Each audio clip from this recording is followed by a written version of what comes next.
Eh, Sebelum ke rekan-rekan anggota, sedikit saya konfirmasi ke Pak Kapolres. Ini pelaku ini kasat mata terlihat dia sakit jiwa atau apa sih?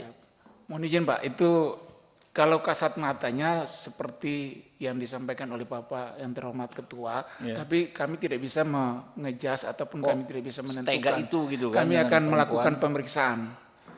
Jadi Kayak Pak, bukan manusia gitu loh perilakunya. Iya. kami akan melakukan pemeriksaan psikologis yang bersangkutan. Iya, tapi jangan jadi alasan pemaaf nanti Pak. Siap. Ya. Oke, mungkin langsung suhu kita Pak Rikwanto.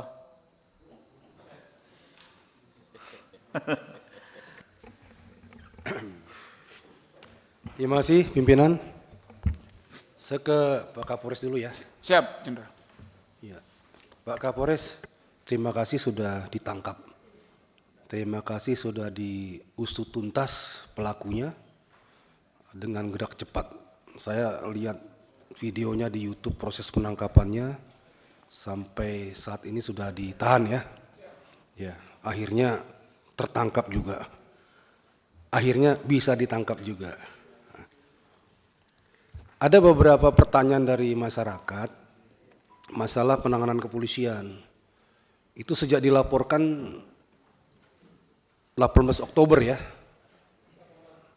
Ya. Dan tertangkap 16 Desember. Ya, kurang lebih 2 bulan. Padahal itu penganiayaan kalau dikategorikan luka tadi itu ya, kategori yang ringan tapi bisa juga berat. Kalau dia pingsan dirawat jadi berat itu. Ya, tapi apapun yang terjadi dari videonya terlihat bahwasanya itu berat ya, karena dilempar pakai segala macam, kena badannya bahkan yang vital. Ya, bisa efeknya lebih jauh lagi kalau tidak dihentikan. Dan jadi pertanyaan masyarakat itu kan, kenapa kasus yang tanda petik sederhana seperti itu, lukanya ada, saksinya ada, barang buktinya ada, kemudian TKP-nya juga ada, lengkap, ya, dan lain sebagainya, termasuk videonya juga ada, kok sampai 2 bulan begitu. Saya tadi lihat penyelidikannya hampir 1 bulan, terus penangkapannya hampir 1 bulan juga, itu pun setelah viral. Nah ini jadi catatan juga, seharusnya itu bisa lebih cepat lagi ya. Kalau saya berpikir sebagai anggota Polri dahulu, kalau kita fokus kejadian itu langsung ditangani, 3 sampai seminggu itu, 3 hari sampai seminggu selesai itu. Ya, itu kasus nyata dan kelihatan dan terbuka. Tinggal gercepnya anggota itu. Nah ini jadi pertanyaan masyarakat juga, ya koreksi juga untuk kepolisian, terutama Jakarta Timur. Ya, jadi yang seperti itu seharusnya cepat geraknya. Sampai muncul di media itu no viral, no justice. No viral, no attention, no justice. Nah, macam-macam lagi istilahnya. Apa viral dulu baru kemudian cepat gerakannya. Ini juga pelajaran bagi kepolisian di tempat-tempat yang lain. Ya, apapun kasusnya, siapapun pelapornya, itu perlakuannya sama di muka hukum. Ya, Polri diberi negara, dikasih kewenangan, dikasih perlengkapan untuk penegakan hukum. Siapapun yang bermasalah dengan hukum, tidak pilih-pilih, kerjakan itu. Ya. Namun demikian saya apresiasi sama Polres yang akhirnya bisa menangkap pelaku. Kalau masalah pelaku kemudian disinyalir, katanya ini ya, ada perkembangan pemikirannya agak terbelakang, itu jangan diterima mentah-mentah. Ya, harus diobservasi dulu kalau memang perlu. Di tempat yang ditentukan, baru disimpulkan oleh pihak yang punya keahlian tentang itu. Ya, kalau tidak, berlakukan dia seperti orang-orang atau pelaku atau tersangka pada umumnya. Ya, melakukan penganiayaan berat, ya hukumannya ada. Ini koreksi saja kepada Jakarta Timur dan kepada seluruhnya anggota kepolisian. Jangan pilih-pilih dalam menangani kasus, jangan nanti-nanti. Kalau prinsip saya itu makin cepat ditangani, makin cepat terungkap. Karena semuanya mesti segar. Terlalu lama makin kabur, ada distorsi. Apalagi nanti ada yang datang, itu sahabat saya, itu teman saya, tolong Pak dibantu. Nah itu lebih parah lagi nanti penyelesaiannya. Ya, kasihan korban ini. Apalagi sampai kehilangan motor ya, udah jatuh timpa tangga, ditipu pula. Ya barangkali Pak Kapolres berkenan mungkin itu motor yang hilang ya, supaya kembali lagi cari pelakunya atau bagaimana. Pak Kapolres ya, kasih tahu lagi anggotanya supaya lebih gigih lagi dalam rangka menangani kasus-kasus yang dilaporkan. Kemudian Pak Kapolda Kalteng, Pak Joko ini junior saya, sahabat saya juga. Sedikit Pak Rikwanto sebelum ke ini terkait tadi pelaku, pendalaman sedikit Pak. Jadi gini Pak Kapolres, juga jangan sampai itu nanti diarahkan menjadi alasan pemaaf, ya. Ketidaknormalan dia dalam konteks kemanusiaan memang begitu tega, ya, melempar perempuan dengan alat-alat sebesar itu, ya, memang nggak masuk nalar. Tapi dalam konteks hukum saya sangat yakin orang ini bisa bertanggung jawab secara hukum Pak. Jadi kita minta tolong ya Pak ya, diperlakukan sebagaimana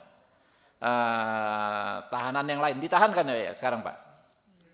Ya, ditahan sebagaimana tahanan yang lain. Jangan ada keistimewaan apapun kepada orang ini. Ya, itu ya Pak ya, minta tolong dipastikan. Oke lanjut Pak Irwanto. Terima kasih pimpinan. Pak Joko, Pak Kapolda. Siap. Ya, ini junior saya, sahabat juga sama saya. Ya beliau bagus dalam karirnya. Ini menjelang setahun terakhir ada masalah ini. Yang kami soroti adalah kenapa begitu mudahnya anggota Polri pegang senjata kemudian menggunakannya kepada pihak lain. Ya kalau kita lihat ceritanya tadi itu mudah saja dia putar sana, totot tor, putar lagi totot dor. Ini nggak umum, ya mafioso aja nggak begitu mungkin. Ini anggota Polri kok seperti itu? Ada apa di situ? Coba digali, gali kembali, bukan hanya kepada tersangka yang sekarang, tapi kepada anggota seluruhnya.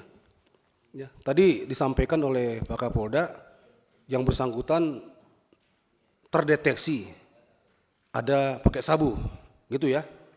Tapi saya lihat ini pemeriksaannya setelah 10 hari kemudian ditemukan sabu. Kan dia ditentukan sebagai tersangka itu setelah seminggu lebih ya. Tapi diambil urinnya mungkin darahnya ada sabu ya. Nah pada waktu melakukan ada sabu nggak di situ? Ya ini kan setelah ditangkap dicek ada sabunya. Waktu melakukan ada sabunya nggak? Atau ada cerita dia rutin menggunakan sabu? Ya pemasoknya dari mana? Belinya dari mana? Bagaimana dia menggunakannya?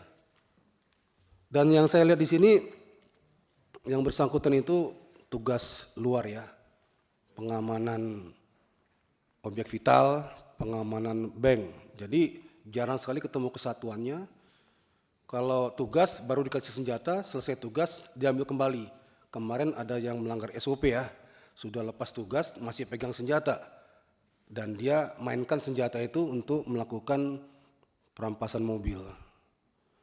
Nah, anggota-anggota yang di luar tugas pokoknya ini, tugas tambahan pengamanan objek vital itu kadang-kala jarang sekali dapat sentuhan arahan dari pimpinannya. Bahkan kadang-kadang kelewatan, loose. Jarang sekali harus bagaimana tugas yang baik, SOP-nya bagaimana dan seterusnya dan seterusnya. Ini yang suka kejadian di mana-mana, akhirnya merusak nama Polri itu sendiri. Ini arahan juga bagi Polri secara umum untuk anggota-anggota yang sudah rutin apel itu tetap jangan hilangkan pedoman-pedoman kerja yang sudah ada. Ya, anggota kita itu, anggota Polri itu perlu sentuhan, touching. Ya, tanyakan keluarganya, tanyakan rumahnya di mana, ya, tanyakan makannya apa, sudah nikah belum dan lain-lain. sampai kepada yang sifatnya profesional. Tugas pokoknya diingatkan kembali. Saya melihat anggota Polri selama ini tuh, pendapat saya, itu kurang sentuhan, kurang arahan.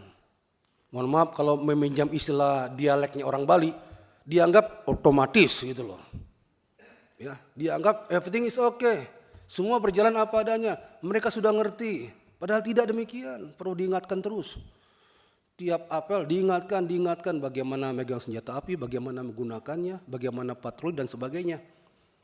Kalau kurang arahan, akhirnya mereka buat pencerahan masing-masing. Buat tindakan masing-masing yang menurut mereka ini nggak apa-apa kok, ini nggak masalah kok, dan lain-lainnya. Ini touching, sentuhan, arahan. Perlu terus. Ya, Pak Joko, terima kasih sudah terungkap, tertangkap, dan bela sungkawa untuk keluarganya.